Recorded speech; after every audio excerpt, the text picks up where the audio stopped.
Alors, il y a ces différentes universités qu'on peut vous proposer pour un stage cet été. L'université d'Helsinki en Finlande.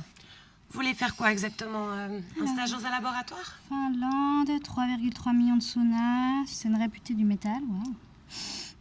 Vous voulez y réfléchir avant de vous décider? Non, mais c'est bon, c'est tout décidé.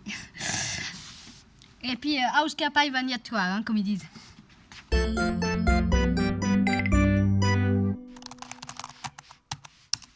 Notre cerveau évolue sans cesse. Sa structure est modulable. Et nos 100 milliards de neurones interagissent et forment en permanence de nouvelles connexions. Et comme tout ce qu'on lit, ce qu'on voit ou ce qu'on mange, Internet fait partie des influences externes qui modifient notre cerveau. Nom, prénom? Alors, 2 secondes, je regarde sur Internet. Aujourd'hui, ma génération est capable de prendre des décisions extrêmement rapidement. Parce que nos cerveaux se sont adaptés à notre environnement bourré d'informations. Mais bon, des fois, on prend des décisions un peu trop rapidement quand même.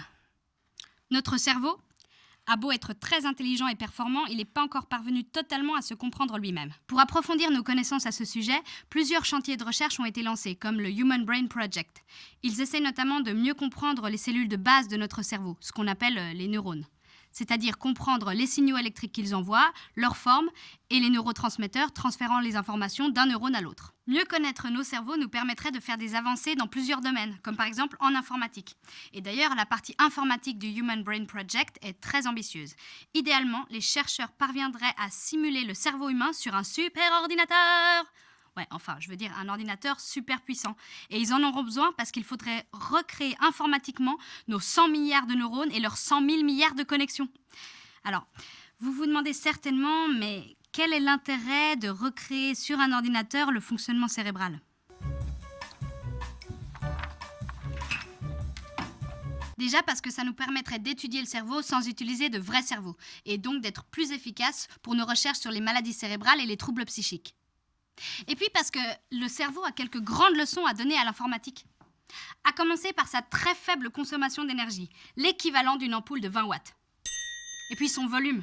Au cours de l'évolution, le cerveau s'est plié et replié sur lui-même jusqu'à rentrer dans ce petit espace, la boîte crânienne. Mais si on le dépliait, il ferait la taille d'un coussin. Une autre capacité cruciale de notre cerveau et qu'on n'est pas encore capable de reproduire sur ordinateur, c'est sa plasticité. À savoir sa capacité à se modifier lorsqu'il apprend.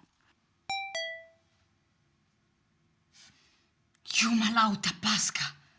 En fait, au départ, notre cerveau il est capable de très peu de choses, mais il évolue énormément au cours des premières années grâce à toutes les informations qu'il récolte dans son environnement. Et c'est ça, par exemple, qui nous permet d'apprendre des langues étrangères, même celles avec que des voyelles. Aivotan monimutkaisiin objekti tunnetaan maailmaa aikaikeudessa. Abonnez-vous à ma chaîne.